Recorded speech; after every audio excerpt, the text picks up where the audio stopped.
मुनिश्री 108 प्रमाण सागर जी महाराज का इंदौर में चातुर्मास चल रहा है। इस दौरान शहर ही नहीं बल्कि प्रदेश भर से प्रतिदिन हजारों जैन अनुयायी मुनिश्री के दर्शन कर आशीर्वचनों से लाभान्वित हो रहे हैं। बता दें कि मुनि प्रमाण सागर जी विद्यासागर जी के परम शिष्य होने के साथ ही गुणायतन प्रेरणा के रूप में जाने जाते हैं। साथ ही वे शंका समाधान के जनक भी माने जाते हैं। वहीं कार्यक्रम में मुनिश्री के अनुयायी भक्तगण अध्यक्ष अशोक दोषी, राहुल जैन और बाल ब्रह्मचारी अशोक भैयाजी उपस्थित रहे। इस दौरान साधना न्यूज के संवाददाता रवि रत्नाकर ने मुनिश्री से खास चर्चा की है। देश के जाने माने संतों में से एक जैन समाज के काफ़ी आराध्य और पूजनीय मुनिश्री 108 प्रमाण सागर जी महाराज का इंदौर में चतुर्मास चल रहा है और इस वक्त मेरा सौभाग्य है कि मैं मुनिश्री से इंटरव्यू के लिए यहाँ पर पहुँचा हूँ कार्यक्रम स्थल पर। मुनि जी, आपका स्वागत है साधना न्यूज़ चैनल में। आपको शंका समाधान कर्ता के रूप में भी जाना जाता है। काफ़ी सालों पहले आपने ये शुरुआत की थी, कुछ लोगों से शुरुआत हुई थी और काफ़ी वृहद स्तर पर ये गया।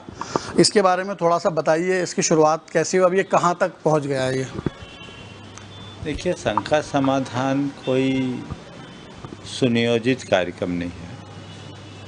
लोगों की जिज्ञासाएं बहुत सारी होती है, तो हमने काफ़ी पहले से एक शाम का समय सुनिश्चित कर दिया था कि उस समय जो भी लोग हो वो अपनी शंकाएं रखें, मैं उनका समाधान दूं।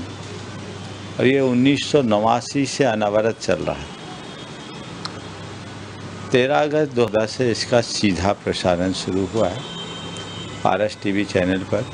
उसके साथ साथ जिनवानी चैनल और आदिनाथ चैनल पर इसका प्रसारण होता है। यूट्यूब में भी, प्रमाणिक ऐप में भी इसका प्रसारण होता है। लोगों के बीच ये काफ़ी लोकप्रिय है, लोगों को बहुत अच्छा लगता है और लोग इससे अपनी समस्याओं और जिज्ञासाओं का समाधान पाते हैं। मैं समझता हूँ हमारा श्रम सार्थक है। अलग अलग समाजों में देखने में आता है कि अलग अलग विषय वस्तुओं पर चर्चा होती है। आपने जितने भी विषय वस्तु समाज को दिए हैं वो एक अलग ही स्तर पर जाकर ठहरे हैं। आपके मार्गदर्शन में गुणायतन और इसके पहले आप मध्य प्रदेश में भी 2-3 अलग अलग आपके चातुर्मास के कार्यक्रम हो चुके हैं। आप इंदौर में पहली बार आए हैं, तो मैं इंदौर के चातुर्मास को लेके, इंदौर में मुनिश्री के आगमन से समाज को, देश को किस तरह से नया रास्ता मिलेगा? देखिए, हमारा मूल लक्ष्य आत्महित है। हम लोग जो भी करते हैं आत्महिताय पर सुखाय। तो हम अपनी साधना करने में लगे हैं, हम साधक हैं, सतत विहार करते हैं। उस बीच से इस क्रम में इंदौर आना हुआ। यहाँ की समाज पिछले अनेक वर्षों से, बल्कि दशकों से इसके लिए प्रयासरत रही थी। इस बार सुयोग मिला है, तो हम लोग स्वांतः सुखाय बहुजन हिताय की बात को ध्यान में रखते हुए अपना काम कर रहे हैं और यहाँ समाज लाभान्वित हो रही है। समाज में जागरूकता का माहौल है और हमारा लक्ष्य एक ही है, मानव मात्र में मानवता की प्रतिष्ठा, जिसकी आज सर्वाधिक आवश्यकता है और हम इसी अभियान को गति देने में सचेष्ट रहते हैं। मुनिश्री जी, लगातार जैन समाज जो है वो अलग अलग नए आयामों को छू रहा है। विभिन्न प्रकार के नए नए प्रकल्प समाज के जागरण के लिए किए जा रहे हैं। आपके अनुसार क्या लगता है, समाज को अब इन सब चीज़ों को आगे बढ़ाने के लिए किस प्रकार से प्रयास और करने चाहिए?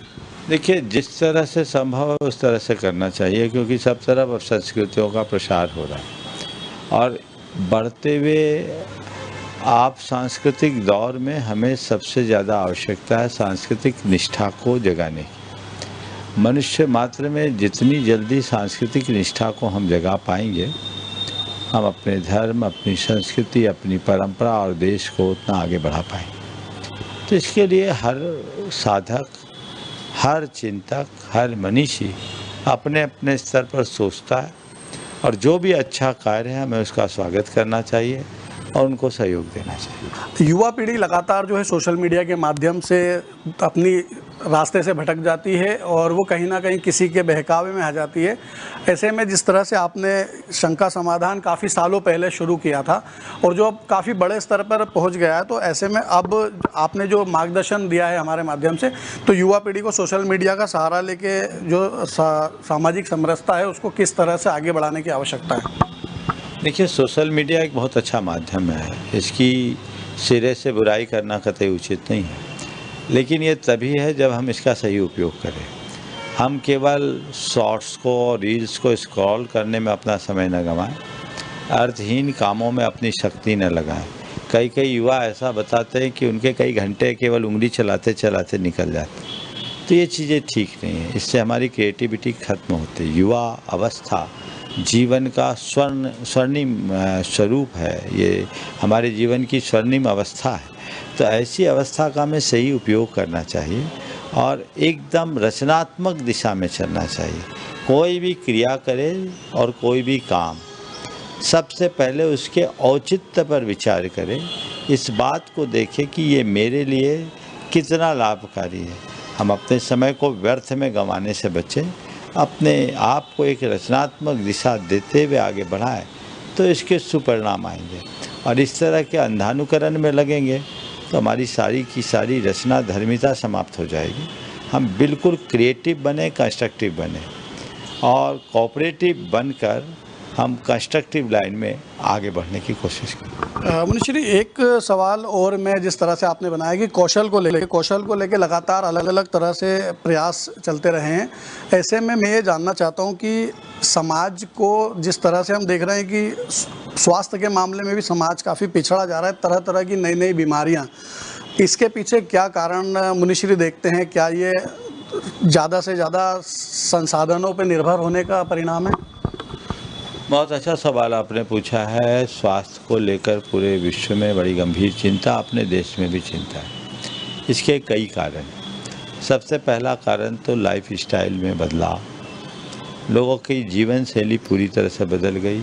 एक स्थान पर बैठना, देर रात तक काम करना, फास्ट फूड जंक फूड खाना, शारीरिक मानसिक श्रम नहीं करना, अतिरिक्त शारीरिक श्रम नहीं करना, भावनात्मक रूप से अपने आप को स्वस्थ रखने की कोई प्रक्रियाएं नहीं अपनाना और बहुत ज़्यादा तनाव और चिंता में रहना, काम का दबाव होना, ये सब ऐसे कारण हैं जो हमारे वेलनेस को खंडित करती है और यही बीमारी का एक कारण है। दूसरा कारण है आज जो हम भोजन पानी कर रहे हैं, जिसमें रासायनिक खाद और कीटनाशकों का अंधाधुंध प्रयोग हो रहा है।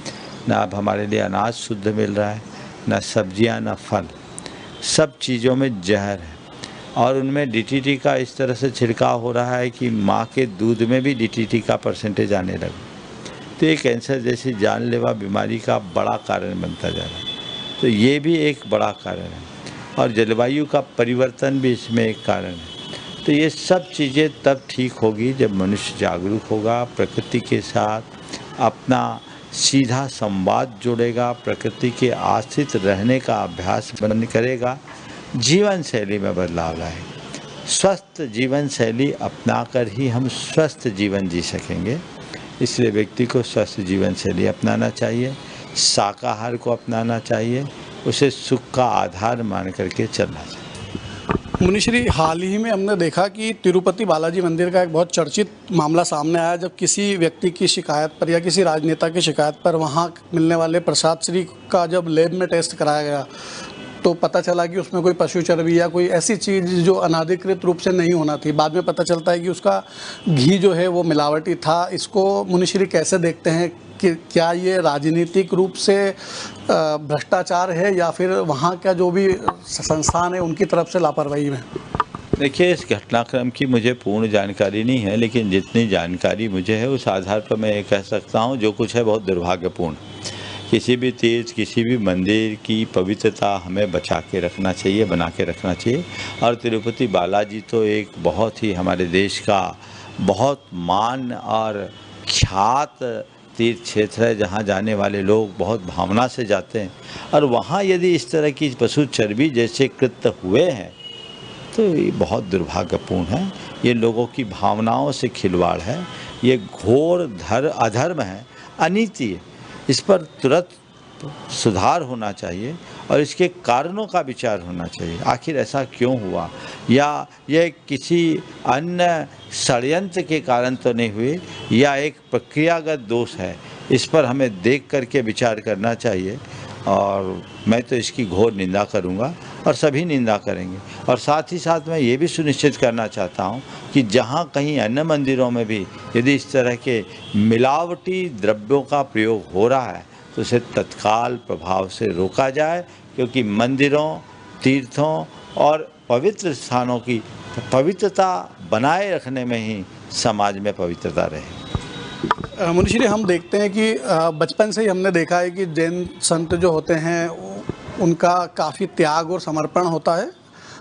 हम देखते आ रहे हैं कि लगातार मंदिरों में जो श्रद्धालु के रूप में लोग जाते हैं वो किस मर्यादाओं की, जब आपने बीच में मुझे बताया कि हर मंदिर की, हर धर्मस्थल की अपनी एक मर्यादा होनी चाहिए।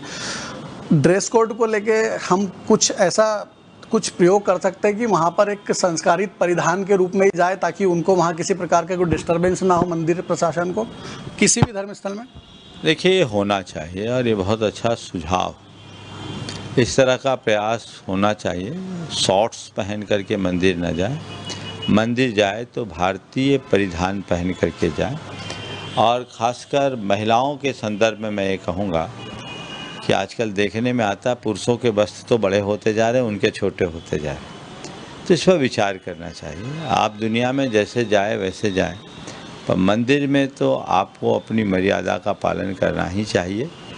और इस नियम का अगर पूरे देश में क्रियान्वयन हो तो इससे अच्छी बात कोई नहीं। मुनीश्री, एक सवाल के बाद हम साक्षात्कार को समापन की ओर ले जाएंगे। युवा पीढ़ी जो है लगातार अलग अलग माध्यमों से नशे की ओर और अश्लीलता की ओर बढ़ रही है। ऐसे में हम युवाओं को किस तरह से समझा पाएंगे कि वे नशे की लत से और इस अश्लीलता की दुनिया से बाहर आए? देखिए, सबसे पहले युवाओं के अंदर एक आध्यात्मिक चेतना जगाना चाहिए।